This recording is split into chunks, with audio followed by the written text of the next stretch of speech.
aire del 13 de diciembre vibraba con una tensión inusual, un presagio sombrío que se cernía sobre los cimientos de lo que alguna vez fue un bastión inquebrantable de la televisión. Lo que presenciamos aquel día no fue un simple episodio más, sino una implosión dramática, un desmoronamiento estrepitoso de las apariencias que ha dejado al descubierto las profundas grietas en la estructura misma de la programación de entretenimiento. La imagen que nos golpeó desde la pantalla, la visión de Ana María Aldón en un set de cocina, emulando al mismísimo Carlos Arguiñano, fue la última pincelada en un cuadro ya de por sí grotesco.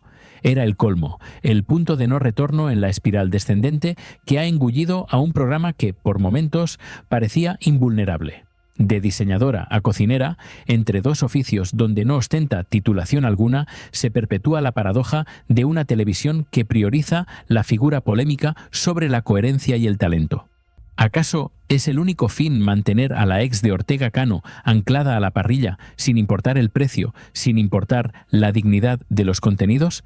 La pregunta flota en el ambiente, densa y cargada de una amarga ironía, mientras somos testigos de cómo el espectáculo devora sus propios principios.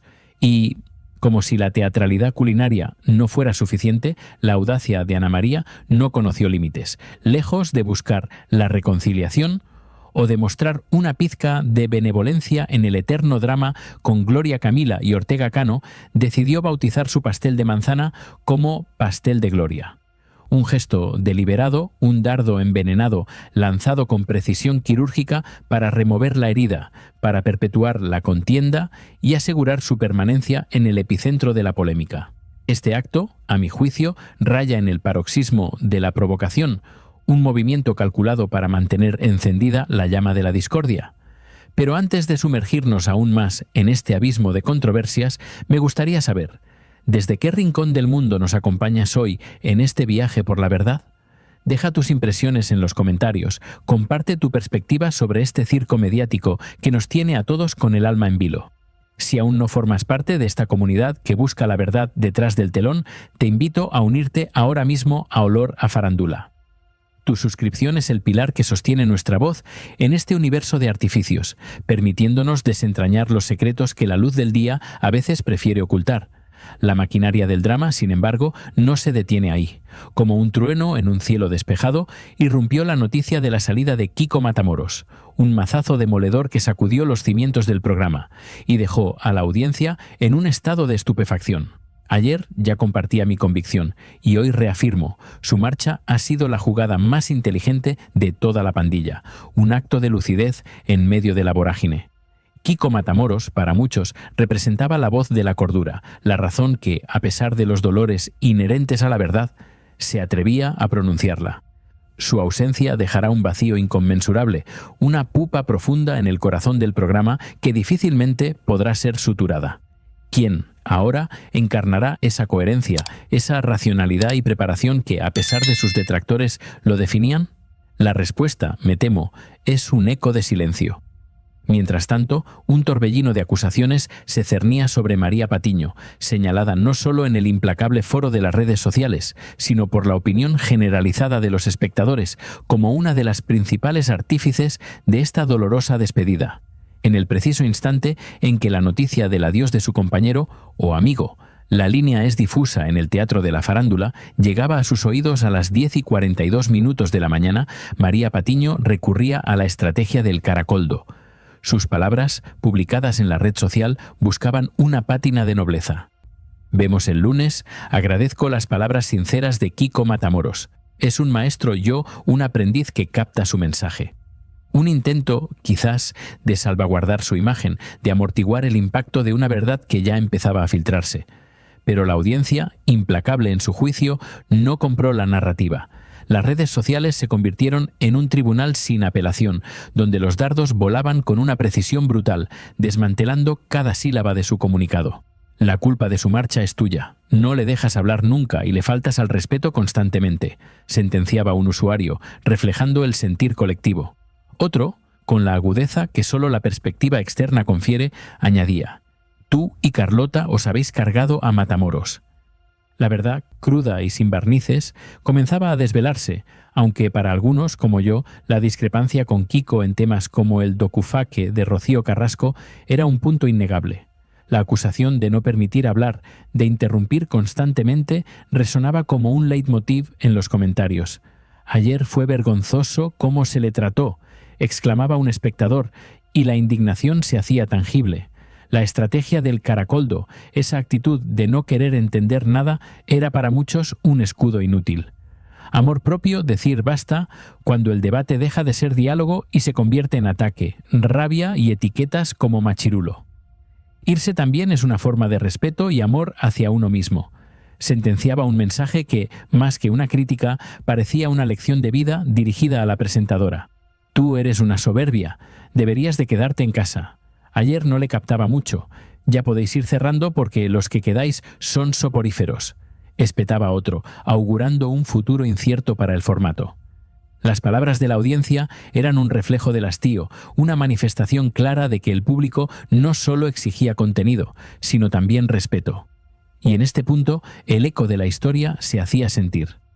«Eres una cínica, ya te lo he dicho en otros mensajes. Estás siguiendo el camino que hizo Carlota con el documental de Rocíito. Pueden no compartir la idea, pero hay que dejar que otros opinen». La comparación con el fatídico camino de Carlota, un nombre que aún resuena con amargura en los pasillos de la televisión, era un juicio lapidario. Da un paso al lado, es el momento, lo que queda es tiempo de descuento. En cierto modo, eres juez y parte de la decisión que ha tomado Kiko Matamoros. Vuelve a mirar vuestro encontronazo y verás. ¿Por qué tienes que reflexionar sobre ello? La situación es insostenible. Estas palabras, lejos de ser simples opiniones, eran sentencias, la voz de una audiencia que se sentía traicionada, que había visto cómo el respeto se desvanecía en el éter de la pantalla. La sinfonía de reproches continuaba, imparable. «Eres una cínica gracias a tu ego mal sano, tu mala interpretación, no respetas a nadie ni dejas hablar». Espetaba un mensaje, la personificación de la ira contenida. «Me dices lo que dijo Kiko ayer y también me las pido». Así no se lleva un programa. No dejas hablar, estás crispada siempre y encima eres una inculta que no sabes ni hablar. No aprendes, dejas mucho que desear y como persona también. La dureza de las palabras dibujaba un retrato desolador, una imagen de un liderazgo televisivo en crisis. No sé si te habrás dado cuenta de que tu manera de presentar no está a la altura. No vales para ello. Como colaboradora puedes, pero de presentadora vas de mal en peor. Este juicio, categórico y sin paliativos, no era un mero comentario aislado, sino la suma de un descontento generalizado. Y créanme, estos eran solo los primeros de una avalancha de mensajes, las primeras estocadas en un combate donde el público se erigía como juez supremo. No tuve ni que filtrarlos. El clamor era brutal, un torrente de indignación que dejaba a María Patiño al descubierto, expuesta a la verdad sin censura. No es de extrañar, en este contexto, que su lamento público sobre la degeneración del programa resuene con un eco tan amargo, tan desgarrador. Las palabras dan ganas de llorar pronunciadas por ella misma. Se tiñen de una ironía mordaz, una que no escapa a la atenta mirada de una audiencia que ha visto demasiados giros, demasiadas traiciones a los principios que alguna vez enarbolaron.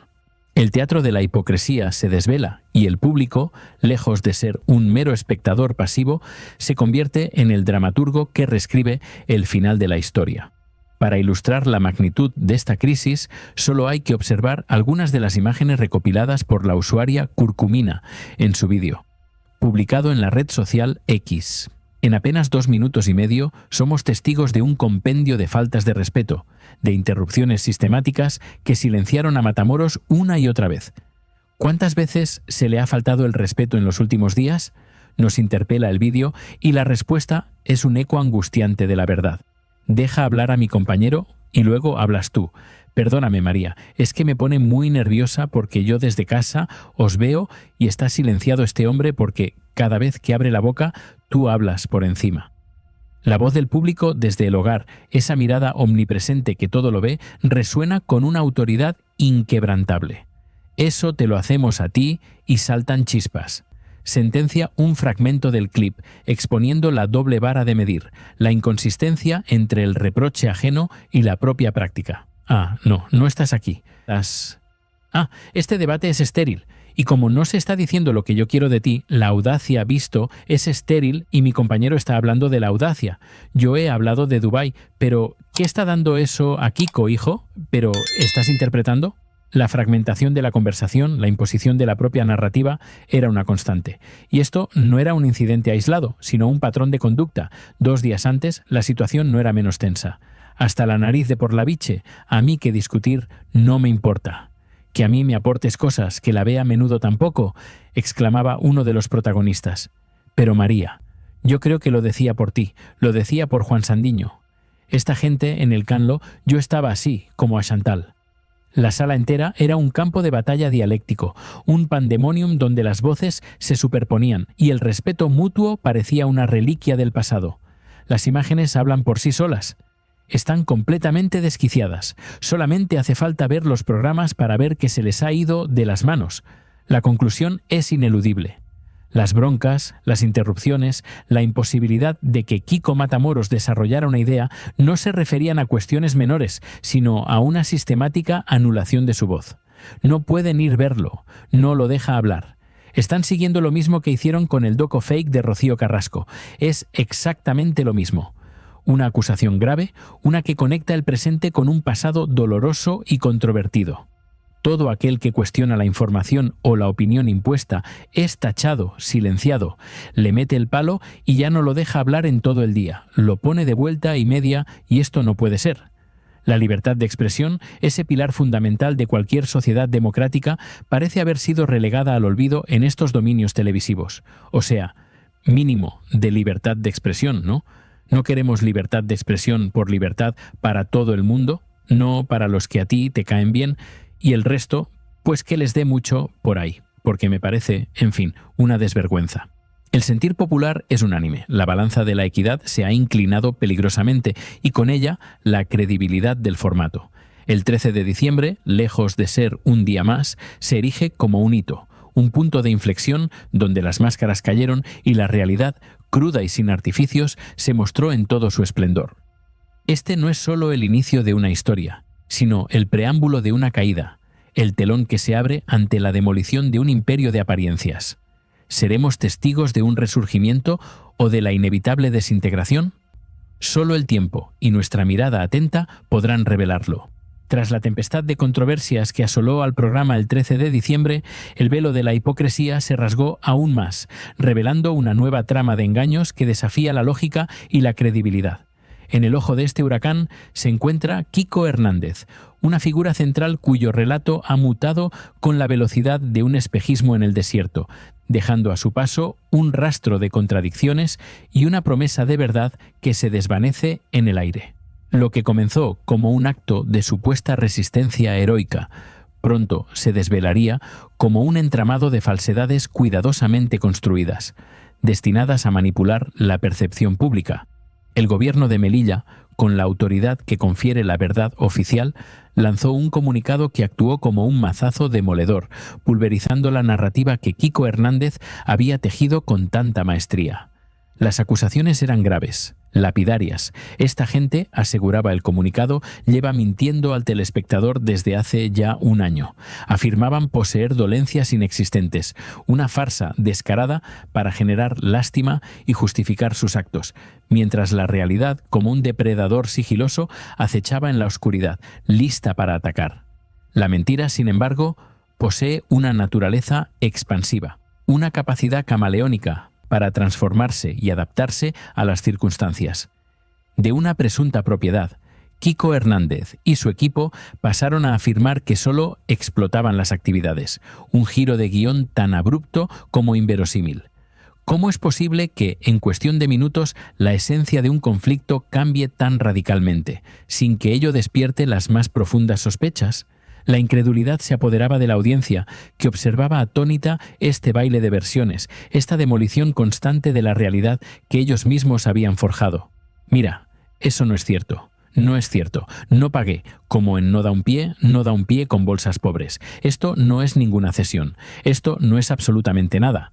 Nosotros somos los encargados y los propietarios de los eventos. Esto es de una empresa. Estas eran las palabras con las que Kiko intentaba justificar lo injustificable. en un intento desesperado por reconfigurar su relato. Pero la verdad es tozuda, y cada frase pronunciada ahondaba más en el abismo de sus inconsistencias, revelando la fragilidad de un castillo de naipes edificado sobre la falsedad.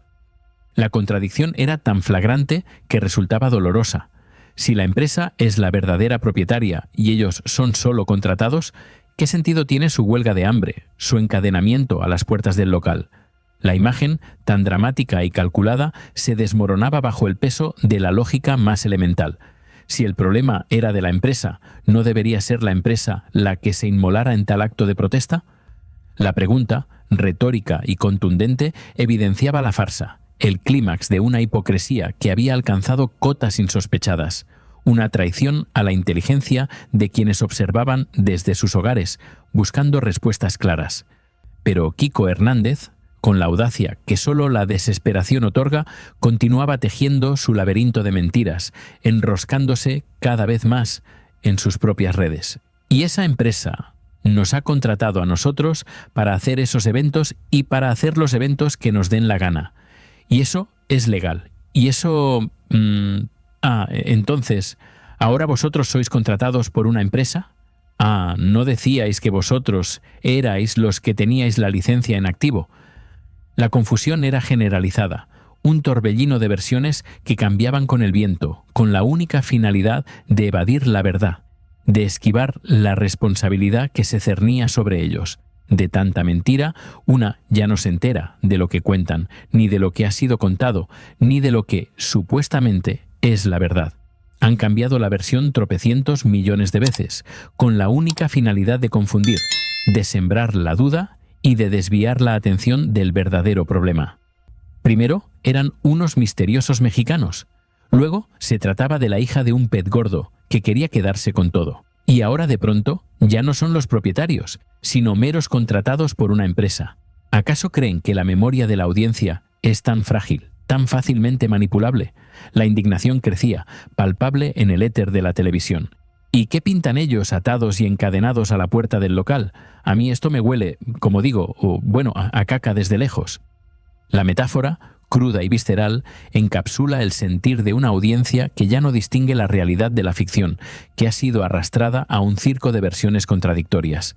La promesa de transparencia se ha convertido en una burla, un acto de prestidigitación donde la verdad desaparece ante nuestros ojos, reemplazada por un ilusionismo barato. No se puede hacer.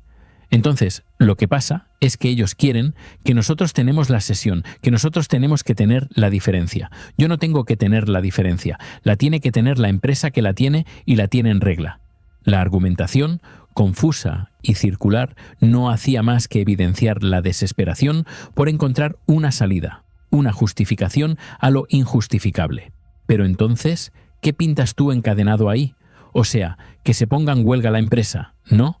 ¿Qué pintas tú ahí? Si tú no eres el propietario, como lo estás explicando que tú no eres propietario. La pregunta, formulada con la claridad de la lógica, resonaba como un eco en la sala, desnudando la farsa. La sorpresa, o más bien el estupor, no fue exclusiva de la audiencia. Incluso compañeros del medio, como el incisivo Diego Arrabal, no pudieron ocultar su asombro ante la magnitud de la desfachatez. No es para menos, que recuerdan destumbado, atado, encadenado a la puerta de un bar del que primero decía que era el dueño y ahora es el encargado, comentaba Arrabal con una mezcla de ironía y exasperación. La imagen de Kiko, una vez un icono de la verdad sin filtros, se desdibujaba, transformándose en una sombra de sí mismo, atrapado en su propia telaraña de mentiras. ¿Polos encargados? Son los encargados, señor Onoda, y cuenta, es increíble. De dueños a encargado. Ahora son los encargados. Esto es muy bueno. No, es que esto parece una coña. La conversación entre colaboradores, cargada de incredulidad, reflejaba la indignación generalizada. Lo de estas gentes, concluían, es de cachondeo total, una burla al sentido común y a la buena fe de la audiencia. El medio Artillería también recogió la información, destacando que el comunicado urgente de Kiko Hernández no solo lo cambia todo, sino que lo ha dejado como un mentiroso compulsivo, un artesano del engaño. Se vio obligado a hacer un giro de guión total, una pirueta narrativa en la que se desvinculó por completo de la propiedad, diciendo: No, si yo el propietario no soy. Ahora su rol se transformaba en el de un pobre afectado, un alma caritativa que se unía a la causa de los dueños, porque supuestamente la retirada de la explotación le afectaría a nivel laboral. Pero la historia, tan laberíntica como inverosímil, no se sostenía ni siquiera para ellos mismos, evidenciando un despropósito total, un teatro del absurdo que ya nadie podía tomar en serio. El 13 de diciembre, además de este esperpento, nos trajo otras revelaciones, otras muestras del rumbo desquiciado que ha tomado la televisión. En el programa Fiesta de Emma García, aparte de ver a Ana María Aldón con su pastel de gloria haciendo bizcochos, fuimos testigos del relato de Alejandra Morales. La hija de Fedra Lorente, en un dramático testimonio, desveló la ruina de su madre y una estafa absoluta que llevó a su padre a perder millones. Un torbellino de historias personales convertidas en combustible para una máquina televisiva que parece haberse desbocado. De verdad lo digo, esto va de mal en peor. Los contenidos, cada vez más insustanciales, más enredados en el fango de la polémica artificial, nos dejan con un sabor amargo. Ya no se trata de informar o de entretener con dignidad, sino de generar ruido, de fabricar dramas donde no los hay, o de exacerbar los existentes hasta la extenuación. ¿Qué opinas tú de todo esto? ¿Consideras que la televisión ha traspasado un umbral de no retorno donde la verdad y la coherencia han sido sacrificadas en el altar del rating? Esta es la crónica de un declive, la historia de cómo un imperio de apariencias se desmorona ante los ojos atónitos de una audiencia que, día a día, busca la luz en la oscuridad. El 13 de diciembre no fue un día cualquiera. Fue el día en que las grietas se hicieron abismos y la verdad, una vez más, intentó abrirse paso entre un mar de mentiras. Te invito a seguir este viaje con nosotros, a desentrañar los secretos y a buscar la verdad. Suscríbete a Olor a Farándula para que juntos podamos seguir navegando por estas turbulentas aguas, desenmascarando la farsa y celebrando la